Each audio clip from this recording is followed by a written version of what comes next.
Hello everybody, this is TheXseption, and welcome to my Week 1 team builder for Season 3 of the NPA. So this is my team, the Tampa Bay Luxrays, facing off of VolSkylar and the Duke City Doublades.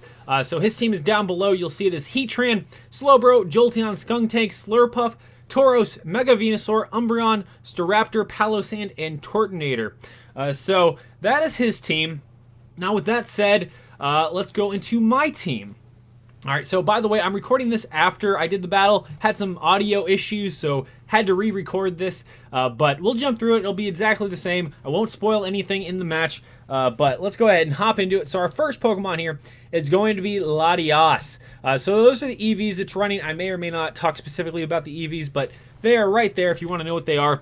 We are running Wish, Earthquake, Psychic, and Toxic, and we have an Expert Belt. Now, I wasn't really sure what I wanted to run on Latias this week, but I started off with it because it counters his Mega so well. And I figured that having this would be very important to the match, but I didn't really know what kind of set I wanted to run because I kind of felt like he had a pretty big ground weakness, which is why I brought Earthquake, Jolteon, Skunktank, Turtonator, and I guess that's it. And Heatran are weak to ground. So there's 4 Pokemon weak to ground on his team. So having Earthquake on Latias, I felt would throw him off a bit. He wouldn't expect any physical moves. And having Earthquake specifically was very nice for being able to deal with those Pokemon. I had Wish on there because some of the other Pokemon, some of the other walls that I'm going to be using in this match don't have their own way to heal. So having Wish was going to be important to keep those walls healthy and being able to, switch in, switch out, especially if rocks got up on the field. Psychic was there because pretty much there's only a couple things on his team that can wall me, and that would be Slowbro and Mega Venusaur if I didn't have Psychic. So I kind of was forced into running Psychic for Mega Venusaur because if I didn't have it, then Mega Venusaur could just wall me off and whittle me down, and there was nothing I could do about it. And I'm also running Toxic because honestly, Slowbro is one of the Pokemon that I hate to play against the most. It's very bulky. It can Calm Mind on you. It gets Ice Beam. It can Scald. It can heal up, and all that good stuff. So I really hate playing against Slowbro, and the only way I could really think to whittle it down or get rid of its health would be to poison it. Normally, that's like my go-to method for taking out bulky water types, because if you go for like an Energy Ball and they start Calm Minding up on you, then eventually your Energy Ball is useless. They can just stall you out until you're dead or out of moves or until you have to switch. And so running Toxic is very important for me, and that's why that is there. Expert Belt, like I said, I didn't really know what I wanted to run this week. I figured Expert Belt would be really nice because if I got that stab Psychic off on Mega Venusaur, it'd be nice, and if I got some super effective Earthquakes on something, that would be really nice to have. So that's why we're running Expert Belt. Let's go ahead and hop into our next Pokemon, though. We got Diancie. So let me get rid of those EVs down below, if I can. There we go. So those are Diancie's EVs. We are running Stealth Rock, Moonblast, Diamond Storm, and Toxic, and we have leftovers. So this is one of the walls that cannot self-heal. Diancie has no way of recovering itself, which is kind of annoying, but Diancie is also very bulky. And it's also the only thing I have to counter Staraptor. Everything else on my team gets outsped and O-code by Staraptor. Now, if it's not Scarf Staraptor, then actually Latias and Absol can outspeed it, but I think that's it. So if he runs a Scarf, he will definitely outspeed everything. There's nothing I can do about that. And the only option I had was Diancie, because Diancie can take any hit from Staraptor. I believe it's 4 hit KO'd by U-Turn and by Brave Bird, and it might be 5 hits with leftovers. I don't quite remember the calcs off the top of my head, but it was a lot. It takes a lot to kill Diancie with Staraptor, so that was kind of important to have. Stealth Rock, in case he tries to get cute and stays in with Staraptor.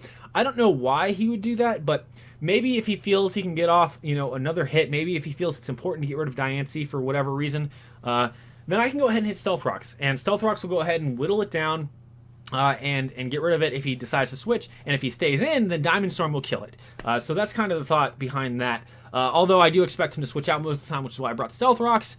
And like I said, Staraptor's the biggest threat. So having Stealth Rocks to wear it down, great. That's what I need. Toxic, again, there for Slowbro, pretty much, if he decided to switch into it, or if I thought he might switch into Umbreon. I don't know. just it kind of depends on what you feel in the match, because if you think that something's going to come in, then you might go for one move over another. So that's kind of why I had Toxic, just for options in case he switches into something that I didn't think of off the top of my head, like Slowbro or Umbreon. But anyways, let's go ahead and move into our next Pokemon here, which is going to be Absol. So we have Mega Absol on our team. So this is my S tier Pokemon, Mega Absol. It's got Swords Dance, Knockoff, Psycho Cut, and X-Scissor this week with Absolite, because it's Mega Absol. So pretty much the plan here was that if Staraptor is not Scarfed, what I can do is hit Swords Dance, sweep his team. That's the plan. Now, I do believe either Umbreon or Venusaur could actually survive 1+2 hit if it is max HP and max defense. So that was kind of a little bit of a worry, but I don't believe either of those Pokemon can one-hit Mega Absol unless, well, I guess maybe Foul Play could... No, I don't know. But either way, I wasn't too worried about that. The plan was just, if he doesn't have any Scarf users, hit Swords Dance, sweep his team. I was going to leave Absol in the back here because I wanted to be a late game sweeper. Pretty much get rid of his win conditions, leave it in the back, and if I need Absol, I can bring it out and sweep towards the end of the match. That's kind of the idea behind Absol there.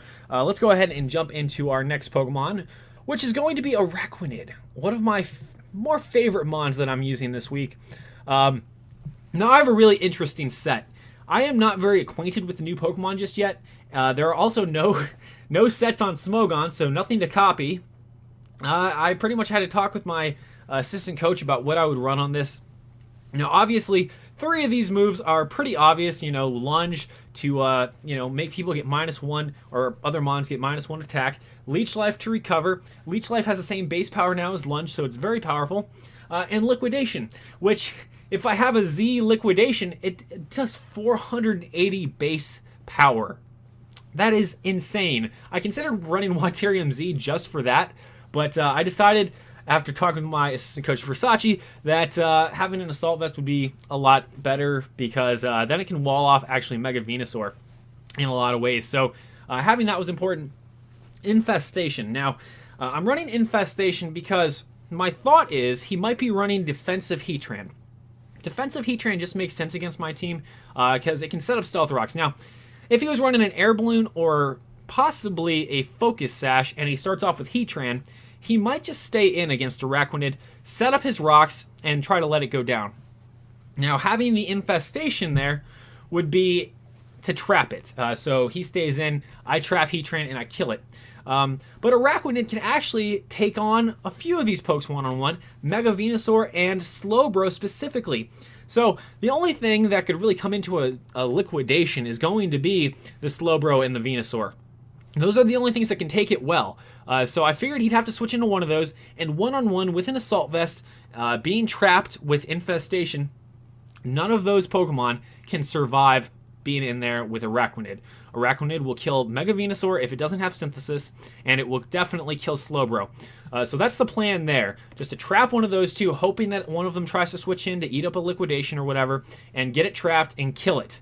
Because, like I said, I hate Slowbro and I want it dead. And also being able to trap Mega Venusaur would be really nice. If we possibly trapped Heatran, that's alright. Like I said, one-on-one, Araquanid will kill it, obviously, with a Liquidation. I don't need to trap it, but if I do trap it, at least I know I can kill it without it switching out, So that's kind of the idea there. Let's go ahead and move into our next Pokemon, though, where we got Hitmontop. Now, I'm really excited to be using Hitmontop. I've wanted to use it for a little while now. Finally got it. And pretty much I'm bringing it to this match because I need to make sure that rocks are not on my side of the field. Now, I could have used Defog on Latios, but Latios sort of has like a 4-move syndrome going on this week, where there were more than 4 moves that I wanted to run on it, and Defog was kind of at the bottom of the list. So had to bring in Hitmontop. It gets Rapid Spin. It can spin away the rocks, and it also won't spin away my opponent's rocks that are on his side of the field. So that's very cool. That way I can keep my rocks up without, while getting rid of his. Fake Out and Protect there, like I said in the beginning of the match, why I'm running Wish on Latios is so that I can heal him up. Hitmontop is another Pokemon, another wall that does not get any self-recovery. So I need to be able to wish into it, or I need to be able to keep it alive with leftovers. Being able to hit Fake Out and then Protect will keep it alive a lot longer, because obviously my opponent won't be able to hit me for 2 turns. It means that there's, 2/8 of health. 1/4 of his health gets recovered there. 1/4, is that correct? Seems correct in my mind if I'm doing math correctly. But yeah, that's the plan there. We also have Intimidate. Like I said, Staraptor, big problem. He also has Tauros. He also has, what else? Turtonator? I don't know if Turtonator is a physical attacker, to be honest. I know Slurpuff is, and I believe Skuntank can be, so Intimidate is really nice there. If I can get their attacks to -1 on switch in would be great. So that's why we're bringing Hitmontop. That's the whole plan there. Nothing too special, nothing too flashy, but let's move into our last Pokemon, which is the flashiest of them all, which is going to be Porygon Z. Now, if you watch the draft analysis video, you'll know that I did not exactly plan on taking Porygon Z. It was kind of like a last-minute decision, and I wasn't sure how often I would bring it. But this match, it actually does very well. I'm running Tri-Attack, Dark Pulse, Nasty Plot, and Hidden Power Ground with an Adrenaline Orb. So my thoughts here are that Staraptor and Tauros both get access to Intimidate. They also, ironically, both get Reckless as their second ability, which they also could be running. Both are viable abilities for them to run. Now, I kind of thought that he might bring Intimidate because of Absol, which is why I wanted to run Adrenaline Orb. All right. Absol, I guess Diancie too, some of the other physical or mixed attackers on my team, being able to intimidate them would be kind of nice. So I kind of felt like Intimidate was going to be coming, so I wanted to prepare for that. Kind of like a meme set, I guess, having an Adrenaline Orb. It's a new item in Sun and Moon. If you are intimidated while carrying an Adrenaline Orb, your speed raises 1 stage. So if I can get to +1 speed and +2 special attack, I actually sweep and outspeed his entire team except for any Choice Scarf users. And I was kind of thinking that if he brings Staraptor with Intimidate, he might not Choice Scarf it. And the reason for that is that Staraptor already outspeeds most of my team. The only things it would have a problem with would be Latios and Absol. And honestly, it doesn't need a Scarf. You could have Bandit or something. So I wanted to be able to outspeed it when I got to +1, and I wanted to be able to kill everything. So that's what Porygon is there for. It's there as like a fail-safe. So if at the end of the match it's all going wrong, and I need to bring something in, I bring in Porygon, it gets the boost, and then it sweeps through everything. And I am so excited for this match, guys. Or I was excited for the match because I already did it. But go watch the video. It's really awesome, and make sure to go check out Skylar's view of the match. His links will be down below in the description for this video as well. Anyways, guys, hope you enjoyed the team builder. Hope you guys enjoy the match, and I will see you guys next week when we play. Oh, I guess I'll see you guys on Sunday because this video comes out before the match. But hope to see you guys on Sunday watching the video, and then next week for Choice Specs and the Orlando Magikarps. Anyways, guys, peace out, and I will see you guys then.